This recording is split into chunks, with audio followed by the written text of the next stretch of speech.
2005ஆம் ஆண்டு தமிழ்நாடே எதிர்பார்த்த ஒரு மாநாடு நடைபெற்றது. மொத்த மதுரையும் அந்த மாநாட்டால் குலுங்கியது. மாநாட்டுக்கு பெயர் போன திமுகவும் அதிமுகவும் கூட வாய்ப்பிழந்து பார்த்த அந்த மாநாடு தமிழ்நாடு அரசியலில் மிகப்பெரிய மாற்றத்தையும் ஏற்படுத்தியது. அந்த மாநாடு கேப்டன் விஜயகாந்த் நடத்திய மாநாடு. தேமுதிக எனும் கட்சியின் பெயர் அறிவிப்புக்கான மாநாடு. தமிழ் சினிமாவில் உச்ச நட்சத்திரமாக சினிமா நடிகர்களிலேயே மக்கள் மீது எப்போதும் அக்கறை கொண்டவரான விஜயகாந்த் அரசியலுக்கு வருவதாக அறிவித்திருந்தார். அந்த அறிவிப்புக்கு பின்னால் அவர் சந்தித்த கசப்பான அனுபவங்களும் இருந்தன. ஆனாலும் விஜயகாந்தின் அரசியல் வருகையை மக்கள் நம்பிக்கையோடும் ஆவலோடுமே எதிர்பார்த்திருந்தனர்.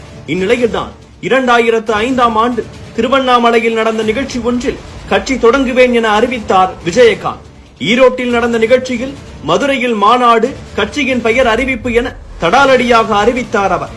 அதிமுகவும் திமுகவும் அதிர்ந்தன. மொத்த தமிழ்நாடும் விஜயகாந்த் மாநாடு நடக்கப் போவதை பற்றியே பேசிக் கொண்டிருந்தன. மாநாட்டை நடத்துவதற்காக பல்வேறு அணிகள் உருவாக்கப்பட்டன. ஒவ்வொரு அணியும் தங்களுக்கென பிரத்யேக சீருடையில் வர வேண்டும் எனவும் அறிவுறுத்தப்பட்டிருந்தது. மதுரை மாநகரை அடுத்த திருப்பரங்குன்றம் அருகே உள்ள திருநகரில் 150 ஏக்கர் இடத்தில் ஏற்பாடுகள் தொடங்கின. எம்ஜிஆர் பயன்படுத்திய பிரச்சார வாகனத்தில் மாநாட்டு திடலுக்கு விஜயகாந்த் வருவார் என்றும் ஒவ்வொரு அணிகளாக அணிவகுப்பு செய்ய மேடை ஏறுவார் எனவும் அறிவிக்கப்பட்டது. 2005ஆம் ஆண்டு செப்டம்பர் 14 மாநாட்டுக்கு மொத்த மதுரையும் தயாரானது. விஜயகாந்தின் ரசிகர்கள் தங்களது ஹீரோவின் அரசியல்வாதி அவதாரத்தை பார்க்க தயாராகி கொண்டிருந்தனர். மாநாடு 14ஆம் தேதி காலை தொடங்கி நடைபெறும் என அறிவிக்கப்பட்டிருந்ததால் 13ஆம் தேதி இரவே கூட்டம் கூட தொடங்கியது. காலை 7:30 மணிக்கு தமிழ்தாய் வாழ்த்தோடு மாநாடு தொடங்கியது. லட்சக்கணக்கில் மக்கள் குவிய தொடங்கின. பேருந்துகள் அனைத்தும் நிரம்பி வழிந்தன. லாரி, டெம்போ என கிடைத்த வண்டிகள் அனைத்திலும் அடுத்தடுத்து மக்கள் வந்து சேர்ந்தனர். 9 மணிக்கு மேல் எம்ஜிஆர் பயன்படுத்திய பிரச்சார வாகனத்தில் மாநாட்டு திடலுக்கு வந்து சேர்ந்தார் விஜயகாந்த். மாநாடு நடத்த நியமிக்கப்பட்டிருந்த அணிகளை சேர்ந்தோர் ஒரே மாதிரியான சீருடையில் வந்து அணிவகுப்பு கொடுக்க அதனை விஜயகாந்த் ஏற்றுக்கொண்டார். மக்கள் வெள்ளத்தை கடந்து மேடைக்கு விஜயகாந்த் வந்து சேரவே அரை மணி நேரத்திற்கும் மேலானது. வந்ததும் கட்சி கொடியை ஏற்றி வைக்க அரங்கமே அதிர்ந்து போனது. மாநாடு அரங்கத்துக்கு காந்தி காமராசர் அரங்கம் என பெயரிட்டார் கேப்டன். புரட்சி கலைஞர் வாழ்க, வருங்கால முதல்வர் வாழ்க, தமிழக நம்பிக்கை நட்சத்திரமே எங்கள் கேப்டனே வருக என்று முழக்கங்கள் எழும்பின. அவர்களை பார்த்து கேப்டன் விஜயகாந்த் கைகூப்பி வணங்கியும் கையை அசைத்தும் வணக்கம் தெரிவித்தார்.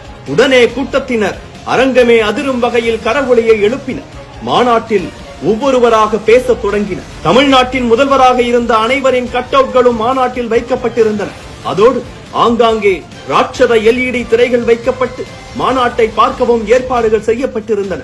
மாநாட்டு பந்தலுக்கு வெளியேயும் டிஜிட்டல் திரைகள் வைக்கப்பட்டு அவ்வழியே செல்லும் மக்களும் கூட மாநாட்டை பார்க்க வைத்தார் விஜயகாந்த். கடைசியில் பேசுவதற்காக அழைக்கப்பட்டார் விஜயகாந்த். அவ்வளவுதான். மொத்த மதுரையும் குலுங்கும் அளவுக்கு வானமே அதிரும் வகையில் அந்த கூட்டம் மாறி போனது. மைக் முன் வந்த விஜயகாந்த் மக்களை நலம் விசாரித்து விட்டு தனது பேச்சை தொடங்கினார். நான் முன்பு உங்களிடம் எல்லோருமே நம்மை திரும்பி பார்க்க வேண்டும் என்று கூறுவேன். அதே போல எல்லோரும் திரும்பி பார்க்கக்கூடிய அளவுக்கு இங்கே வந்திருக்கிறீர்கள். நான் இங்கு உள்ளவர்களிடம் இந்த பந்தலை விரிவுபடுத்த முடியுமா என்று கேட்டேன். அதற்கு அவர்கள் இதுவரையில் இப்படி ஒரு பிரம்மாண்டமான மாநாட்டை பார்த்தது இல்லை, 2.5 லட்சம் பேர் உட்காரலாம் என்று கூறினர். வெளியேயும் லட்சக்கணக்கானோர் இருக்கின்றனர். நாம் யார், எப்படிப்பட்டவர்கள் என்று தமிழ்நாட்டிற்கு மட்டுமல்லாமல் இந்திய நாட்டிற்கே தெரியப்படுத்த வேண்டும். இதுதான் இந்த மாநாடு என பேச கேப்டன் கேப்டன் என ஆரவாரம் அடங்கவே நிமிடங்கள் பிடித்தன. 50% ஓட்டுகள் பெண்களிடம் உள்ளது என்பதும் எனக்கு தெரியும். பெயருக்கு ஏற்றார் போல கட்சியின் செயல்பாடுகள் அமையும். மற்றவர்களை போன்று 2-3 நாட்கள் மாநாடு நடத்தலாம் என்று நினைத்தேன். ஆனால் எனது தொண்டர்கள் யாரும் பணக்காரர்கள் அல்ல, ஏழைகள் தான். அதனால்தான் ஒரு நாள் மாநாடு நடத்துகிறேன். உங்கள் சக்தி அனைவருக்கும் தெரிய வேண்டும். சிறு சிறு தவறுகள் இருக்கலாம், அது எல்லோரிடத்திலும் இருக்கும். ஆனால் எனது தொண்டர்கள் ராணுவத்தை போன்றவர்கள் என அடுத்த அடி அடிக்க விஜயகாந்தின் அக்கறையை நினைத்து பூரித்தனர் தொண்டர்கள். ஆனால் கடைசியில் விஜயகாந்த் செய்ததுதான் ஹைலைட். என்னோட தொண்டர்கள் எல்லோரும் ரொம்ப தூரத்திலிருந்து வந்திருக்கீங்க, எல்லாரும் சாப்பிட்டுட்டு பத்திரமா போங்க, என்னோட நினைப்பு உங்களை பத்தி தான் இருக்கும் என பேச்சை முடிக்க தலைவா தலைவா என மொத்த கூட்டமும் ஆர்ப்பரிக்க மாநாடு முடிந்தது. மதுரையில் இப்படி ஆரம்பித்த தேமுதிகவை பின்னாட்களில் தமிழ்நாட்டின் தவிர்க்க முடியாத அரசியல் கட்சியாக மாறி